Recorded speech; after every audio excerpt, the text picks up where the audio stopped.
17వ అధ్యాయమే 21వ వచనం. తండ్రి, నా యందు నీవును నీ యందు నేను ఉన్నలాగున వారును మన యందు.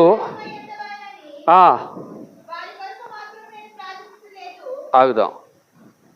దేని గురించి ప్రార్థన చేయట్లేదు అమ్మా?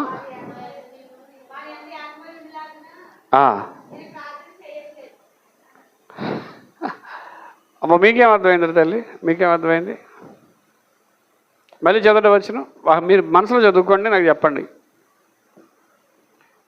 నా యందు నీవును నీ యందు నేనును ఉన్నలాగున వారును మన యందు ఏకమయ్యుండవలెనని వారి కొరకు నేను ప్రార్థన చేయుటలేదు. అర్థమైందా? ఏమర్థమైంది? బైబిల్ అన్నీ అర్థమైనట్టు ఉంటే కానీ అర్థం కావు.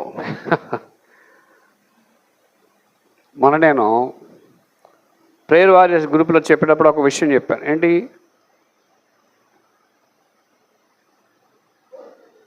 దేవునికి అర్పణ అర్పించేటప్పుడు పులిసినదేది అర్పించాలని చెప్పాను, అర్పించకూడదని చెప్పానా? అర్పించకూడదని చెప్పాను. తర్వాత మళ్ళీ పులిసినది అర్పించవాలని ఉంది. 2 సార్లు ఉందా? బైబిల్లో కొన్ని రివర్స్గా ఉంటుంటాయి, జాగ్రత్త చదవాలి. ఇప్పుడు ఇక్కడ దేవుడు ఏమైనా ప్రార్థన చేస్తే ఏం ప్రార్థన చేస్తున్నాడు?